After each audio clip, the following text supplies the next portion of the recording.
मैं शिखा यादव, आप देख रहे हैं एन एक्सप्लेनर। राहुल गांधी ने जब से जाति जनगणना और 90 सचिवों में 3 ओबीसी क्यों है का सवाल उठाया है, दुग्गल साहब के लिए सांस लेना भी मुश्किल हो गया है।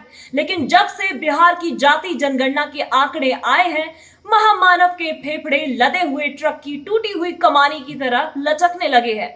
विश्लेषक की खोल में छिपे अंधभक्त कहने लगे कि जाति के आंकड़े सामने आने के बाद क्या बदलेगा, आंकड़ों से होगा क्या।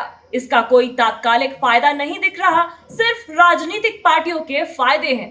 तो विश्लेषक की खोल में छिपे हुए भक्तों, पहले ये जान लो कि क्या बदलेगा। सबसे पहले बदलेगा ओबीसी या किसी भी वर्ग के आरक्षण, उसके हक को खा जाने पर सन्नाटा, उसके साथ अन्याय पर सत्ता का मुर्दा शांति से भर जाना, ये बदलेगा। ये सन्नाटा शोर में बदलेगा। जब लोगों के पास आंकड़े होंगे तो सत्ता के मुंह पर मारेंगे, और जब नेताजी वोट मांगने आएंगे तो लोग पूछेंगे कि हमारे लिए क्या किया, हमारे साथ क्यों नहीं खड़ा हुआ, हमारे हितों की अनदेखी क्यों की गई।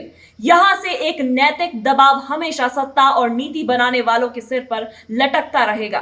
फिर हकमारी बंद होगी। अस्पतालों में डॉक्टरों और स्कूलों में मास्टर किस वर्ग के हैं, ये हेजेमनी भी बदलेगी। और सबसे बड़ा झटका लगेगा रक्त की शुद्धता की राजनीति करने वालों को।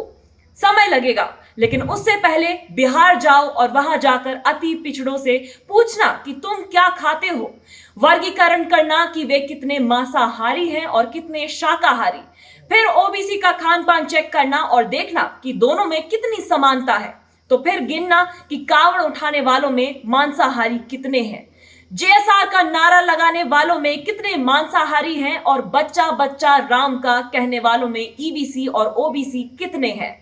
और जब ईबीसी ओबीसी को समझ आ जाएगा कि उनकी संख्या ज्यादा है, तो कावड़ उठाने से पहले कहेंगे कि पुजारी हम बनेंगे, तुम निकलो, अब गर्भगृह में हम बैठेंगे और हम मांस भक्षण करते हैं तो प्रसाद में चढ़ेगा मटन कबाब।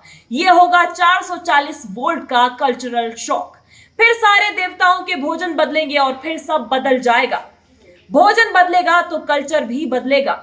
फिर बाजार उनके पास जाएगा जिनके पास परचेजिंग पावर होगी।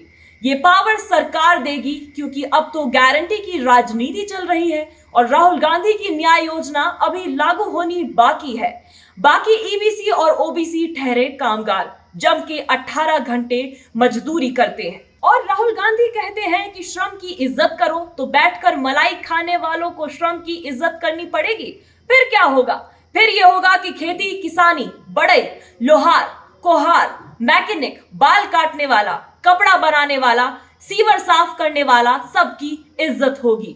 समय लगेगा, लेकिन करनी पड़ेगी, क्योंकि उनके पास आंकड़ा होगा कि वे कितने हैं। लोकतंत्र में तो वोट ही गिने जाते हैं। वोट क्या है? वोट है आदमी की मुंडी।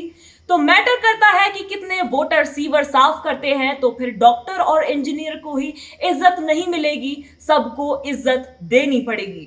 खाना बदलेगा, काम को इज्जत मिलेगी, तो आदमी को भी इज्जत मिलेगी, और फिर उन देवताओं को इज्जत मिलेगी जिन्हें ये लोग पूजते होंगे। सबसे ज्यादा शक्ति इन्हीं देवताओं के पास होगी। इनके देवता सबसे ज्यादा ताकतवर होंगे। इन सब में समय लगेगा, लेकिन यकीन मानो 2047 तक ये बदलाव साफ दिखने लगेगा। तो अगर महामानव 1000 साल तक राज करने का सपना देख रहे हैं, तो उनके लिए सबसे बड़ा खतरा इंडिया है। ये इंडिया राहुल गांधी के साथ है। इसलिए तो नागपुरिया संतरे उन्हें महापंडित का दर्जा दे रहे हैं, और ये महापंडित लालू जी के साथ मटन खाता है। इस देश के लोगों के हाथों में ताकत देने में यकीन करता है। हिंदू राष्ट्र के चीयर लीडर ऐसे ही चुप थोड़ी ही ना है। Transfer of power to the people जाति जनगणना से ही होगा, और ये होकर रहेगा।